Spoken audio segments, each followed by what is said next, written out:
முத்து கல்யாண மண்டபத்துலேருந்து கோச்சிட்டு போயிடுறாரு. அதுக்கப்புறம் அங்கே இருக்கிற பெரியவங்க எல்லாரும் சேர்ந்துட்டு, சரி கல்யாணம் தான் ஆயிடுச்சுல, இப்போ தாலியை கட்டு அப்படின்ற மாதிரி சொல்கிறாங்க. ரிஜிஸ்டர் மேரேஜ் பண்ணது ஒரு பக்கம் இருக்கட்டும், இப்போ ஒரு அறிய தாலி கட்டு அப்படின்ற மாதிரி சொல்ல அருணும் சீதா கழுத்தில் தாலி கட்டிடுறாங்க. அதுக்கப்புறமா நம்ம மீனா வந்துட்டு அங்கேருந்து அழுதுகிட்டே இருக்கிறாங்க. ஆனால் முத்து வந்து மண்டபத்தில் இல்லை, கோச்சிட்டு வெளியில் போயிட்டாங்க.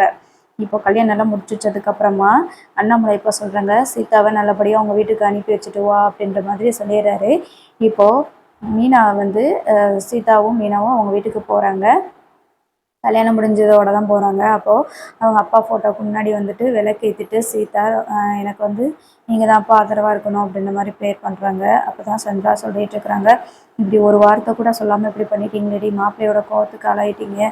அது மட்டும் இல்லாமல் தம்பி பார்த்தீங்களே, மாப்பிள்ளையை பார்த்தீங்கல்ல, சீதாவோட சந்தோஷம் தான் முக்கியம் அப்படின்னு சொல்லிட்டு கல்யாணத்தை எல்லா வேலையும் இழுத்து போட்டு பார்த்துக்கிறாப்புல. சீதாவுக்கு 5 பைசா கூட நான் செலவு பண்ணல கல்யாணத்துக்கு. ஆனால் எல்லா செலவையும் முத்து தம்பி தான் மாப்பிள்ளை தான் பார்த்துருக்காப்புல. இப்படி ஆனால் நீங்கள் அவசரப்பட்டு பண்ணிட்டீங்க. என்கிட்ட கூட ஒரு வார்த்தை சொல்லலை. ஒருவேளை இப்போ மாப்பிள்ளை இந்த தம்பியை கல்யாணம் பண்ணுறது ஒத்துக்கலைன்னா என்னடி செய்வீங்க? இப்படி பண்ணி வச்சுட்டீங்களேடி அப்படின்ற மாதிரி சொல்லிட்டு இருக்கிறாங்க. அருணோட அம்மா இருந்துட்டு, எனக்கே தெரியாது இவங்க பண்ணது, ஒருவேளை கல்யாணம் நடக்காமல் போயிருமோ அப்படின்னு சொல்லிட்டு பயந்துட்டு தான் பண்ணியிருப்பாங்க. முத்து தம்பி இப்படி மனசு மாறுவாருன்னு யாருக்கு தெரியும்?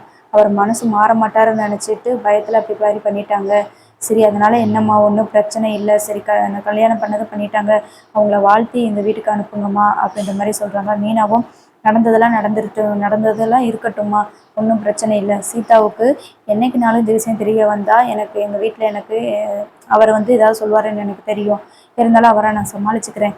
இப்போ சீதா இன்னொரு வீட்டுக்கு வாழ போகிறா, அவளை சந்தோஷமாக வழி அனுப்பி வைக்கணுமா நம்ம அப்படின்ற மாதிரி மீனா சொல்கிறாங்க.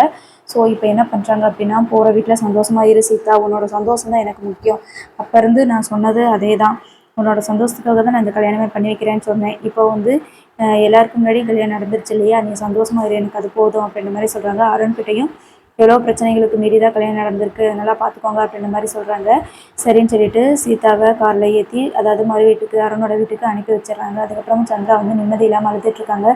என்னடி ஒருத்திய புருஷனோட வாழ வைக்கிறதுக்கு அனுப்பி வச்சுட்டு இப்போ உனக்கு வாழ்க்கை போயிடுச்சு, என்ன செய்ய போகிற அப்படின்ற மாதிரி சொல்லி அழுதுட்டுருக்குறாங்க.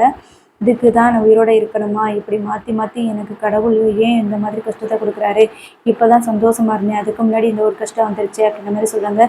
இம்மா நீ பயப்படுற அளவுக்கு எதுவுமே நடக்காதுமா, அவரை பற்றி எனக்கு நல்லா தெரியும், அவர் மனசு மாறிடுவார், என்னை ஏற்றுக்குவார் அப்படின்னு சொல்கிறாங்க. இப்போ நான் என் வீட்டுக்கு போகிறேன் அப்படின்ற மாதிரி சொல்லிட்டு அங்கே போகிறாங்க. அப்போ தான் வாசல்லே, எங்கே வர, வாசல்லே நில்லு அப்படின்ற மாதிரி முத்து சொல்கிறாங்க.